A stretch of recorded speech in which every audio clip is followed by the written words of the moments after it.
Hi hello నమస్తే welcome to my channel భయ. ఈ ఛానల్ కొత్తగా చూస్తున్నట్టయితే ముందుగా సబ్స్క్రైబ్ చేసుకోండి. అలాగే నేను చెప్పే వీడియోని సుమాత్రం అందరికీ స్టేట్ ఇన్ భయ.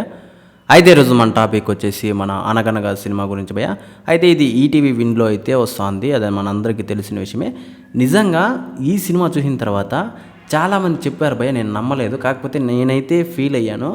నాకు ఎలా అనిపించిందంటే ఒక 96 సినిమా చూసినట్టు, అలాగే మొన్న మన కార్తీక్ గారితో ఒకటి వచ్చింది కదా, సత్యం సుందరం, అది ఆ సినిమా చూసినట్లు నాకైతే దానికంటే అరే మన తెలుగు వాళ్ళు కూడా ఇలాంటి సినిమా తీసేవాళ్ళు ఉన్నారా అనిపించింది భయ.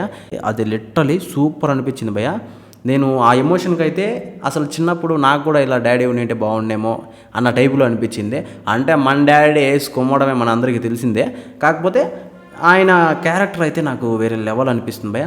అసలు ఈ ఎడ్యుకేషన్ సిస్టమ్కి ఆయన క్యారెక్టర్కి కరెక్ట్ సింక్లో అయితే సినిమాని పెట్టారు. నాకు అది విపరీతంగా నచ్చిందని చెప్పొచ్చు భయ.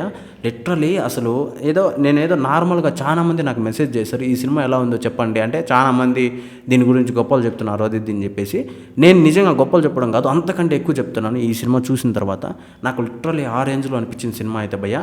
నేను నిజంగా ప్రాణం పెట్టి చూశానేమో అనిపించింది. ఫస్ట్ కొంచెంసేపు ఏదో సాదాగా పోతుంది ఏంద్ర సినిమా టైప్లో పోయింది.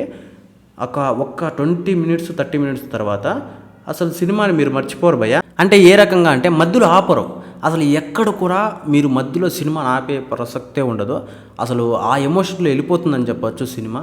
లిటరలీ చాలా అద్భుతంగా అనిపించింది భయ్య.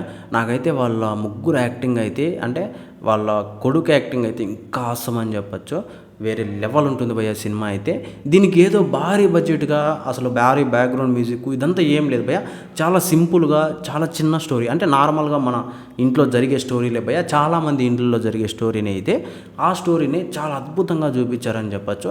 నాకు నిజంగా ఆ 96 సినిమా తర్వాత, ఆ సత్యం సుందరం సినిమా తర్వాత ఈ సినిమానే పర్టికులర్గా ఆ క్లబ్లో చేరిందని చెప్పచ్చు భయ్య.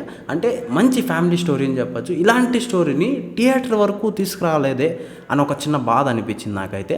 ఇది థియేటర్ వరకు వచ్చింటే చాలా అద్భుతాలు సృష్టించిందని మాత్రం నాకు అనిపించింది భయ్య. చాలామందికి ఇప్పుడు కూడా ఈ సినిమా గురించి తెలియదు. ఈటీవీలో అయితే రన్ అవుతుంది అని చెప్పేసి కూడా చాలామందికి అయితే తెలియదు భయ్య. కానీ తెలుసుకున్న వాళ్ళు అయితే చాలా ఫీల్ అయ్యారని చెప్పొచ్చు. ఈ సినిమా చూసిన ప్రతి ఒక్కరూ ఫీల్ అవుతారని చెప్పొచ్చు భయ్య.